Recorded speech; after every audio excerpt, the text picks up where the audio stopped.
Alright, this is the first time I'm doing something like this.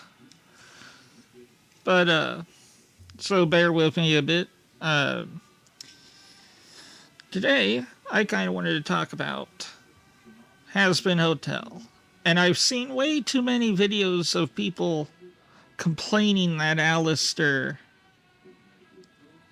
lost his character, or his character changed drastically between season 1 and 2. And what I see in Alastor makes it actually pretty good character design. You see, when we first see Alastor, he's shown as this mysterious, somewhat bubbly, dark personality. Character. He's an omen, one to be feared, a harbinger not to be taken lightly. And the problem with a character whose main stick and character design is the ominous threat is, once you peel the layers back or find the cracks, you see the true character beneath. And that's the thing.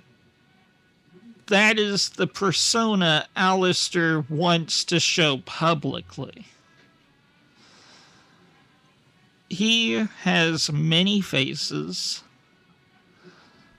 many decorums he shows depending on the audience he has. For example, when it comes to Charli, he plays stepfather or sugar daddy.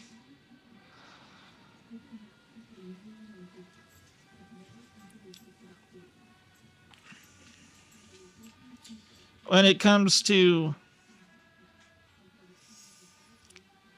other characters, he usually tries to be more threatening, more ominous. And that's because he wants to be feared. And the sort of problem we get, like I said, once you peel away that layer, you start seeing the true character. Many people think he has this fox in the hen house type feel to him. I do kind of agree, but that implies that he's where he wants to be. In season 1, he is trying to build the stepping stones to where he wants to go.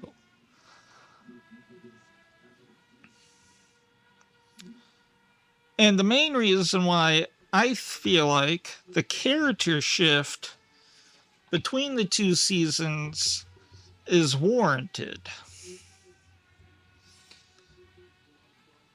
And the main reason is obviously the wound that he received during the fight with Abel. And the fact he tries to hide the wound.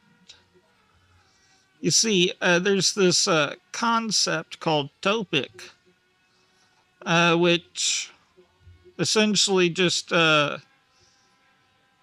it's something that exists because people believe it to be.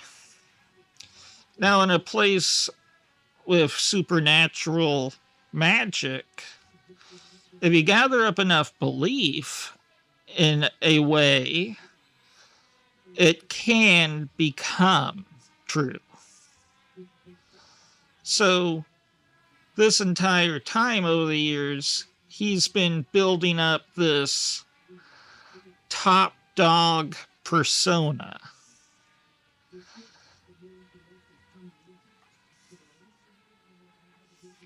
Who's really only does something if you, for example, smear shit on him, knock on his front door, and do a ding-dong ditch. Minor annoyances. Now, like I was saying, Alastor is a bit of a schemer. If you think something, you have to be, he's tricksy. If you think he's not right, it's because we, the viewers, get to see behind the mask. It's also revealed to us early in season 2, Alastor is actually chained to the Queen of the Cannibals. Now, basics of what I glean from the whole chain and contractual agreements is essentially Alastor is her pet, her thing, her toy.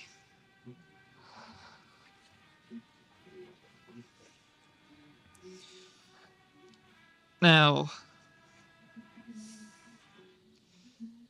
this was given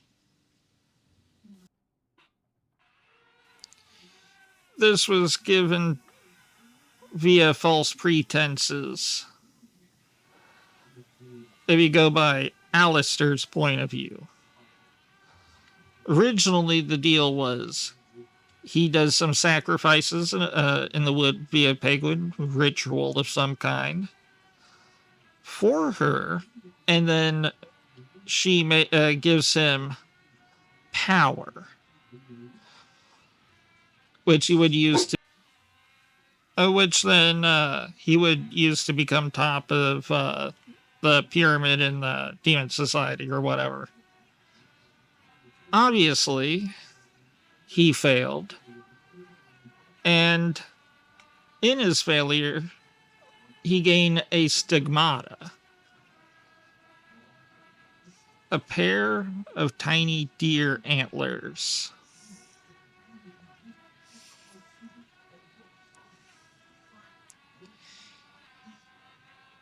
Because he was shot by a hunter during hunting season.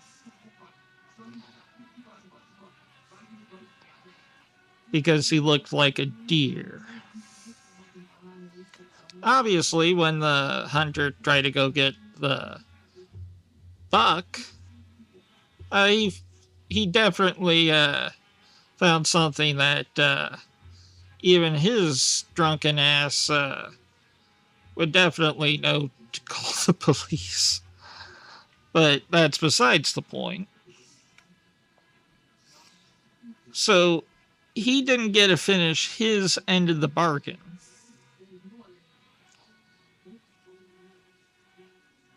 But the part where he becomes her pet still went through.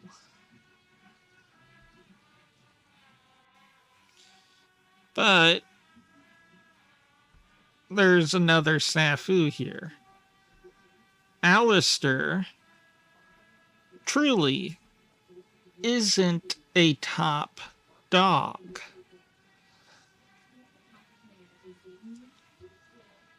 The main narrative he's playing is mysterious and scary. which only gets you so far if you don't have the ability to back that up with proof.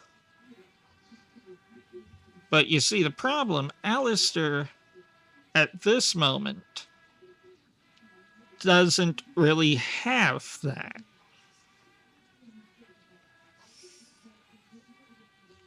So that brings in Vox, the pseudo rival to Alastor. They're two people from two different timelines, but they're almost the same person. Alastor being from the era of radio, where anyone with the money could be a radio and have their own radio channel and stuff. So he was pretty much self-made. When Vox comes from the era of television, and television has a fuckload more people, steps, and gears. It's a machine. Each part does its due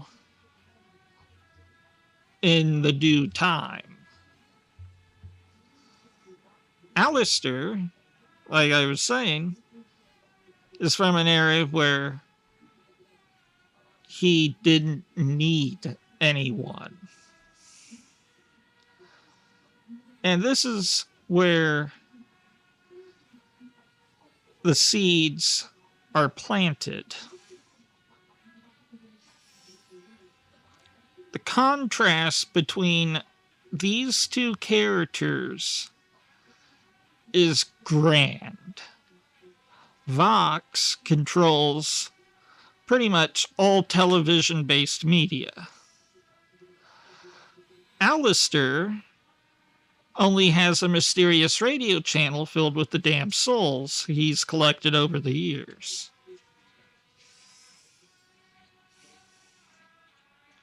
Sorry if you hear the dog at any point. But back to what I was saying. So, Vox has pretty much 2 to 3 other big names in his group. The social media expert, and then the pimp. I forget their names. I tend to usually call people by their titles. If their name's not that rememberable. But the pimp is his boyfriend, I'm going to say. We'll get more into the pimp a bit later. So, the two, Vox and Alastor get into a fight. And Vox has the upper hand. Now, to us, the viewers, we might be thinking, oh shit, Alastor's knocked down a peg due to the festering wound he's hiding. But that's only a piece. But if you ask me, he wanted to lose. He also shows some potential sentimentality towards his two friends who are underneath his chain of command. The barkeep and the stabby maid.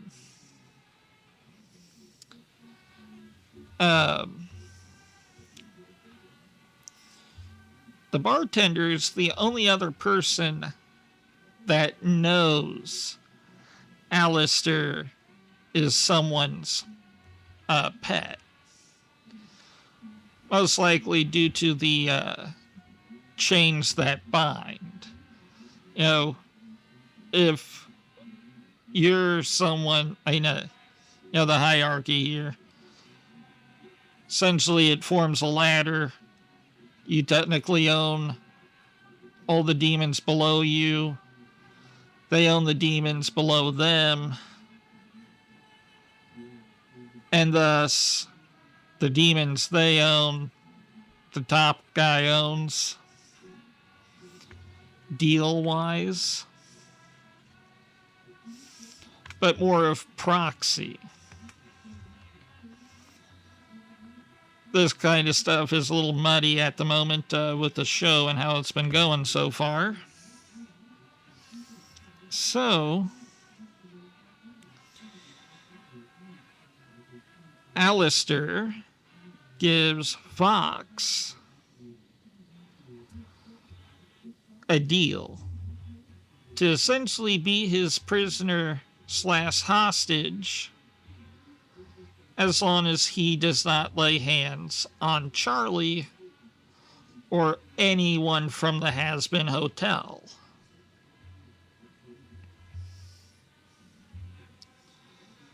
Now, I will bring up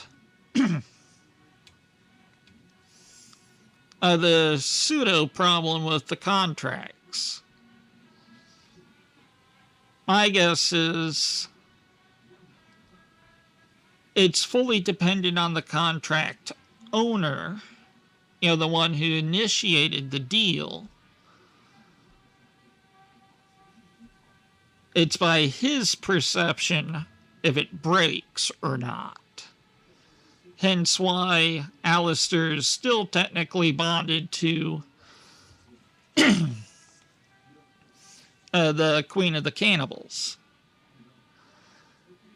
It's because she does not believe she failed in the deal.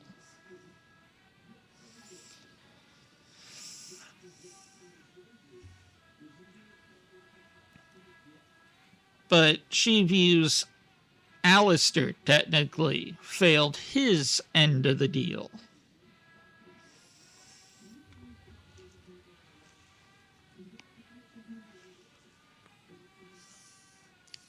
And it's kind of collateral.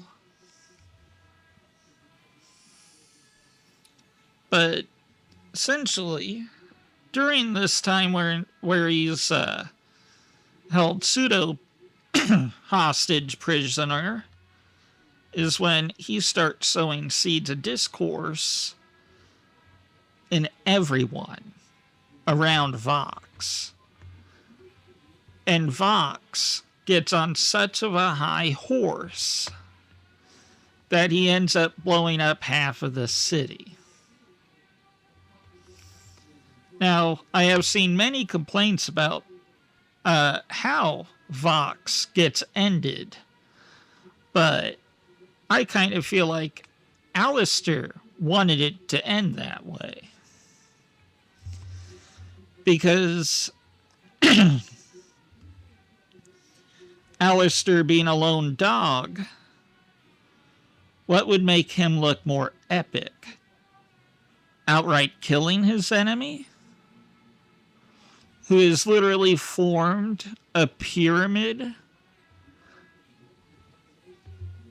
of other talents around him? Who are all on equal footing?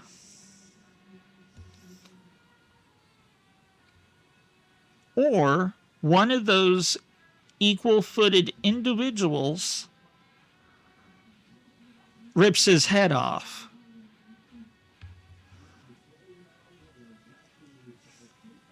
Because he gets so tired of his fucking shit. Matter of fact, the pimp does this, and it's also somewhat hinted at in some background dialogue. Or he says something on the lines of, I hate it when he gets like this. It just wants me to go over and rip his fucking head off. But many people feel like ending this whole entire season with the joke where Vox gets his head ripped off by the pimp, his own guy. But if you ask me, it might be residual echoes from the Dan Hartman era of animation or the Very Odd Parents era. And then the opposite thing happens. We all think Alastor's going to kill Vox. And then Vox literally just gets his head ripped off by his boyfriend. That's part of the twist. But in this charade of how Alastor beats Vox, he manages to use a deal he made with Charli to break the chains that bind him. Not just to Vox, but his contract owner. By manifesting fate in his favor. Essentially, her end of the deal was he becomes the one of the strongest demon in hell. But Charli, the second highest authority of hell, declares Vox as the strongest demon of hell, which automatically shatters her argument, her hold on Alastor.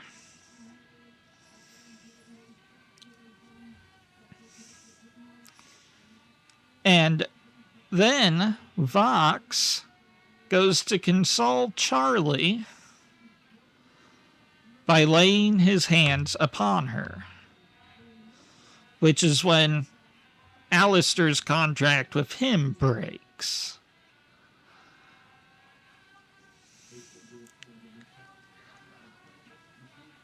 You see,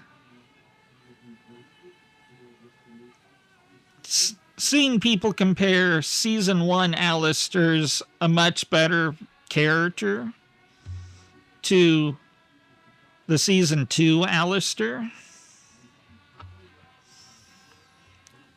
to me, they kind of don't see the full picture here. Season 2, we see Alastor actively farming Vox for his power. You see, in sort of fantasy lore RPG stuff, essentially the story of the character gives more meat to the reward.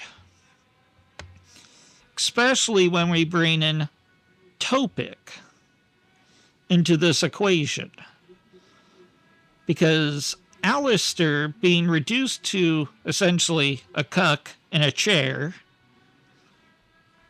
that takes away all of his Topic power. But he is still able to poison Vox's company, his friends. They all begin to hate Vox. Vox also becomes something they never wanted to be attached to the point where one of them says fuck it and tears his head off.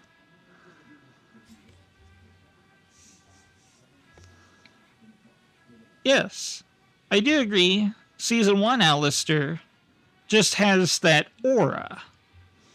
But like I said, a lot of that aura comes from the mystique, the threat yet to be, the dagger that hides in the shadows, the fangs that shall be bared.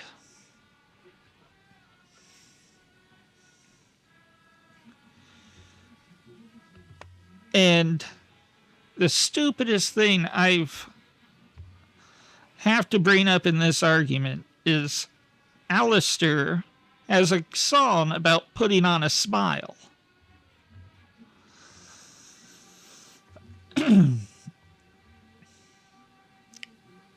Because in this case, you can construe his smile as a mask.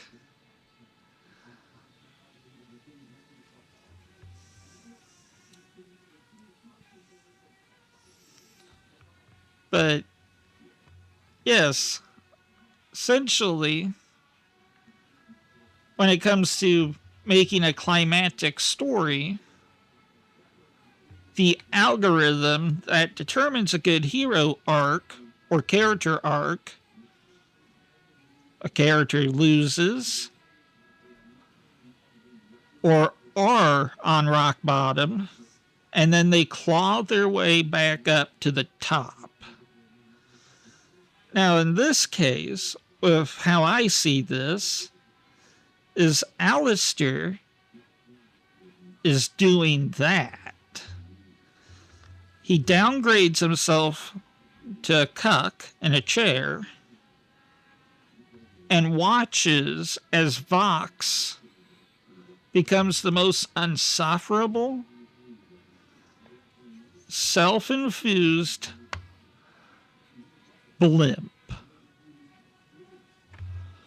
Yes, they do fight, have an epic fight at the end. And no matter how you cut how that fight ended, Vox lost the moment it started. He broke the deal. He incinerated half of the city.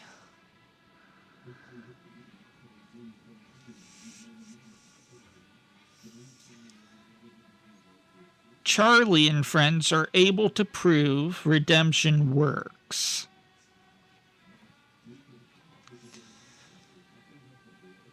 An angel sacrifices itself to save Alastor.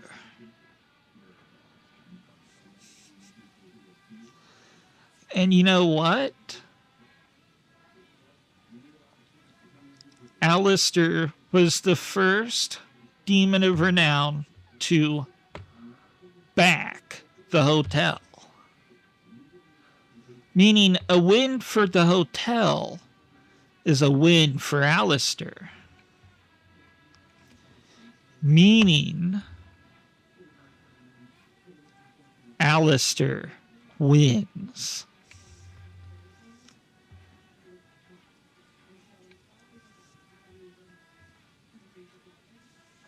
And that's kind of the art with Alastor. At first, we only see the public persona he has. But in season 2, we get to see beneath the cracks. We get to see pieces of his past. That kills the mystery, the ominous threat.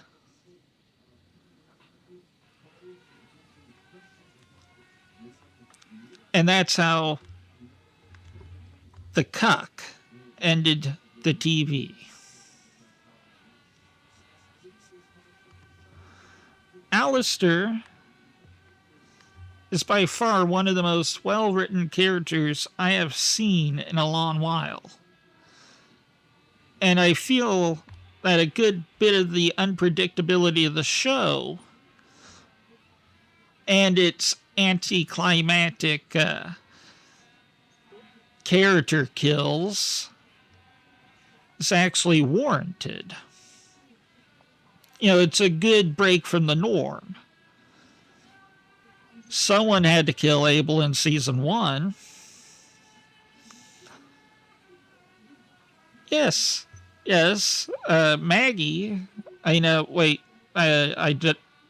not Maggie. The stabby maid kills Abel. You know, that is a funny joke. And to be honest, it's also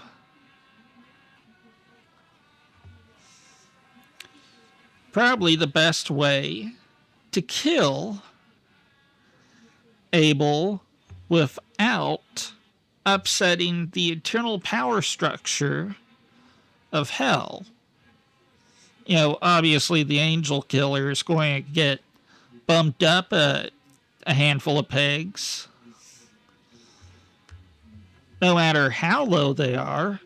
Essentially, it happening to the stabby maid made her weird novelty character running around to, oh, hey, that's the little lady who killed that angel guy.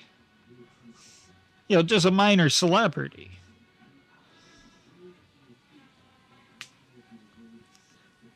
Which is something Alastor didn't want to be. Obviously, we know what he wants to be. He wants to be the top dog. And he is not the top dog yet. Far from it.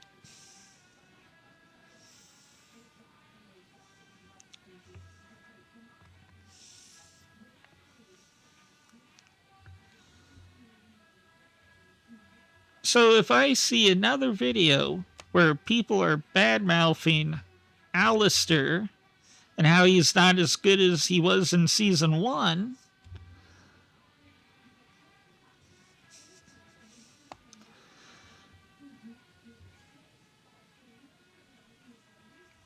I'm going to bring up the fact he managed to tear a guy apart by throwing coal on his fire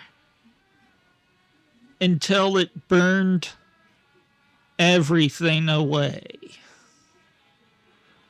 He is not the character who's going to beat you in an outright fight. He is going to win any means necessary,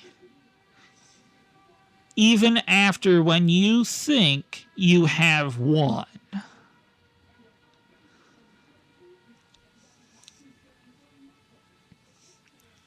The only way you can win against Alastor is if you outright kill him.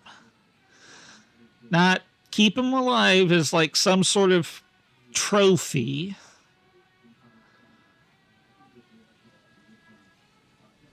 And like I said, Topic, from what I've seen in this show, is probably a valid way to accumulate power. Alastor is the thing that is feared. He is the boogeyman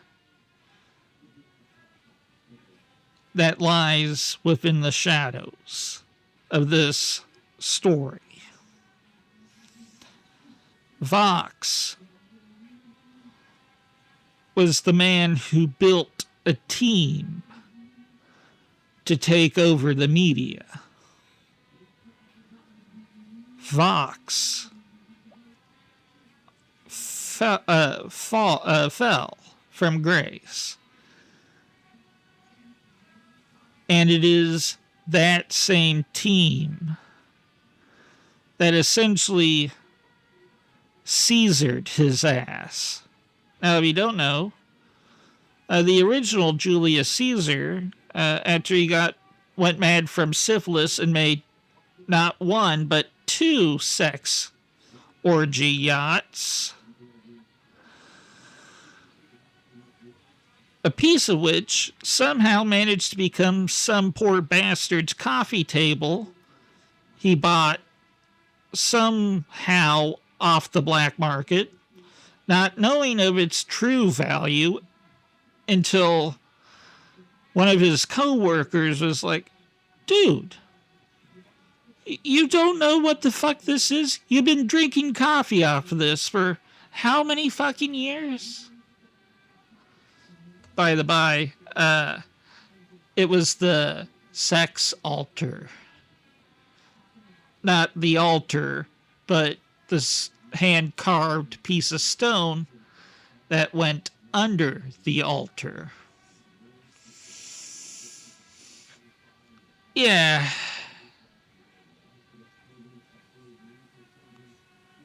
That's a little curse factoid at the end of the video.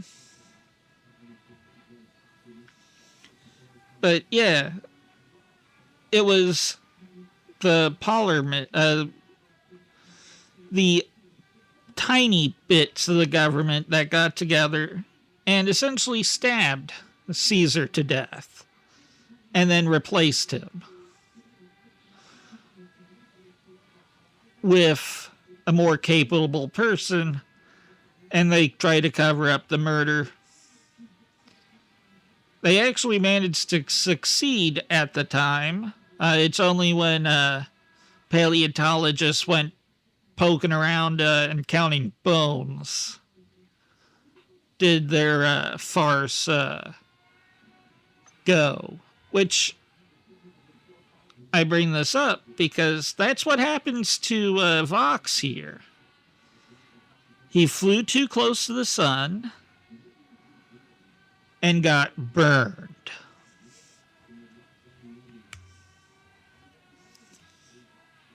He made a deal with Alastor, which he broke. He paid the price. Now he's the head in someone's closet.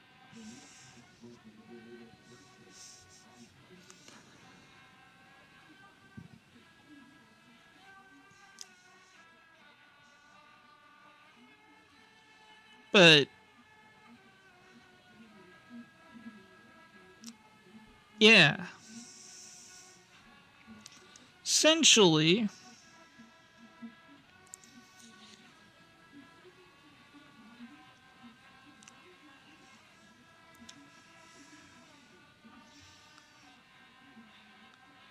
in my true opinion, Alastor is better than most people think. He's not one of those characters that puts everything out on the table for you to eat. He's the kind that does his true work behind the camera. It may not seem like he actually did something, even if it was something like a random joke or play of words. He only puts words to something when it needs to be said, to point out the folly before him. He sowed the seeds. Vox watered and fertilized those seeds.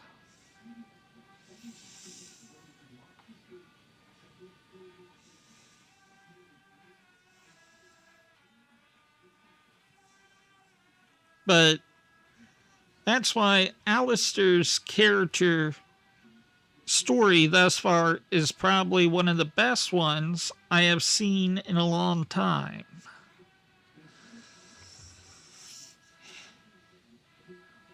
And it shows, in my opinion, he's better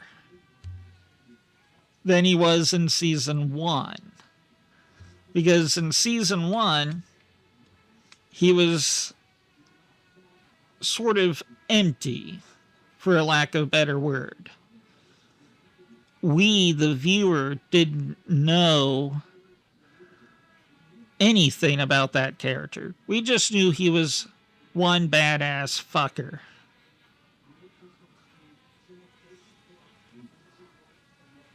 One that makes the princess of hell scared.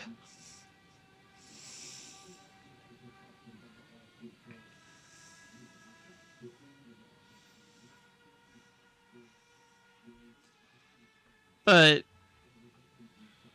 that's the beauty in this show. Sometimes you need to go deeper to see the true brilliance.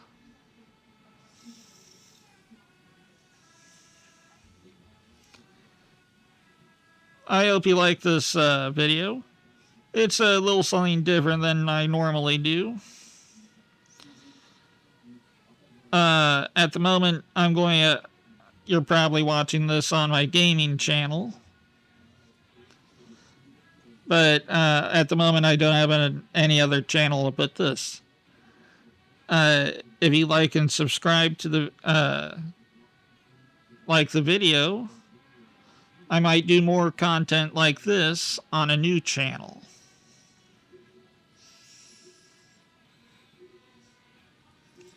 I hope you like the video. And here lately I've been playing eugenics, if you're interested in that. I've also I did a full playthrough of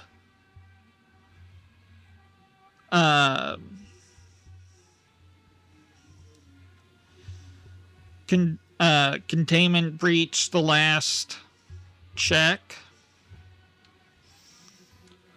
I think that's Quarantine Zone: The Last Check.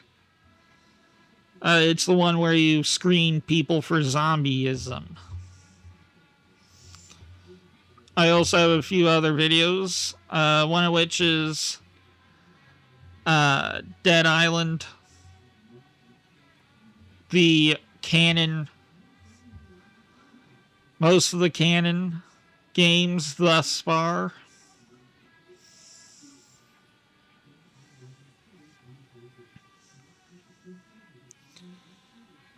But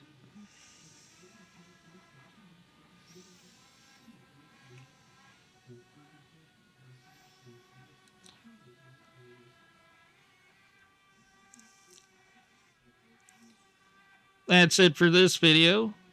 Hope to see you next time. Hello, this is Ed in Post. I just realized I forgot to add the Tower of Babel story from the big old book, You Don't Question. Essentially, in that one, a group of people decide to build a tower to heaven, but God made it so that they all spoke different languages and broke apart into different niche groups that could understand each other, and essentially fucked off. And then became the nations we know today. According to that book. Which also is kind of what happened here. Vox was the leader who built the tower to heaven. In this case, he was making a doomsday laser to laser the piss out of them.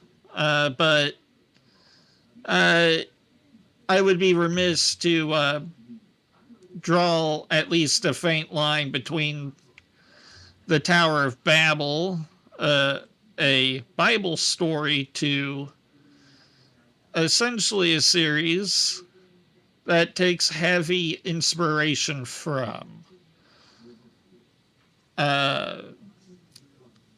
old holy text.